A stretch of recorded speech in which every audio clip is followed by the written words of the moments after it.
Olá, meus irmãos, tudo bem? Queria convidar você a separar um tempinho para meditar na palavra do Senhor.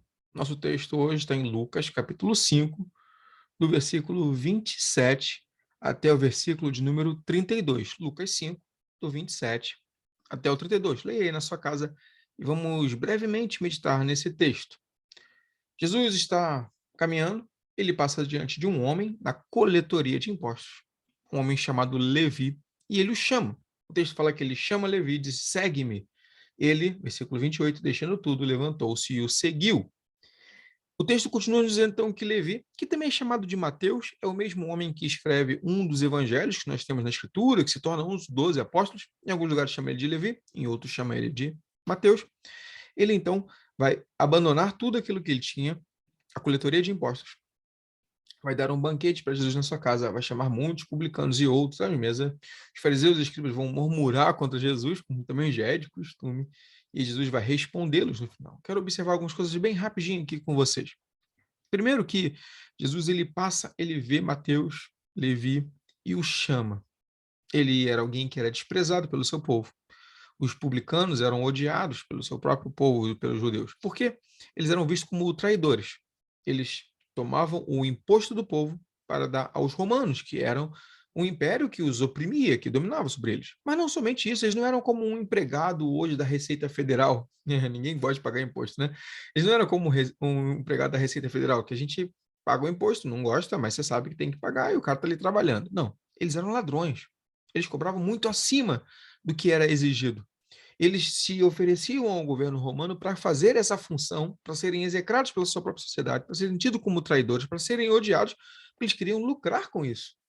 Então, eles cobravam muito acima do imposto. Entregavam a Roma o que lhe era devido e enriqueciam com isso. Você vai lembrar de um outro, Zaqueu, que também enriqueceu da mesma maneira. É claro no texto para nós que Mateus é alguém rico, ele faz um banquete, é assim que Lucas chama.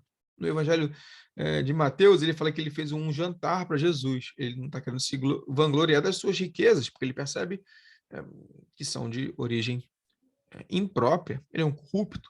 Jesus olha para ele. Ele é desprezado pelos judeus, também desprezado pelos romanos, porque os romanos conheciam muito bem como eram os publicanos. Mas Jesus não. Jesus olha para ele. Jesus o chama. E ao chamá-lo, ele ouve, ele crê e ele segue. Perceba que Jesus não fala assim: Mateus, primeiro você vai e faça aquilo outro, mude isso, faça aquilo, faça isso, entregue isso, e depois você me segue. Não, venha e segue-me. E ele se levanta e segue. Toda mudança é decorrente de seguir Jesus.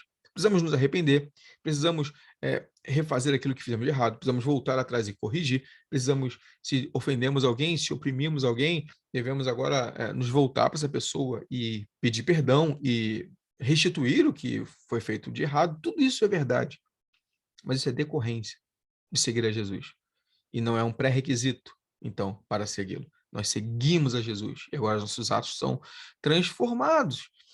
Mateus, ele segue Jesus. Mas observe os efeitos, então, de ouvir o chamado e de atender adequadamente esse chamado, que é no momento em que ele está, ele se levanta e sai. E observe o seguinte, ele não fala assim: Jesus, tudo bem, deixa eu colocar primeiro aqui minha coletoria em ordem, deixa eu arranjar um outro publicano para ficar no meu lugar, deixa eu fazer algumas coisas aqui primeiro, amanhã eu te procuro. Não, ele levantou-se e foi. O chamado de Cristo é urgente, é para agora. O resultado é que primeiro ele faz um banquete, mas não é um banquete só para Jesus e seus discípulos, não é um banquete oculto, não é um lugar fechado. Ele faz um banquete na sua casa e ele convida vários outros publicanos, várias outras pessoas. O que ele está fazendo? Ele está proclamando que quando você olha, eu ouvi a Cristo, eu fui transformado, e vocês precisam também ouvir dele, vocês também precisam vê-lo. Ele está proclamando. O segundo está na resposta de Jesus. Quando os fariseus o interpelam, ele fala: os médicos não precisam, os, os sãos não precisam de médico, mas os doentes, eu vim para curar os enfermos.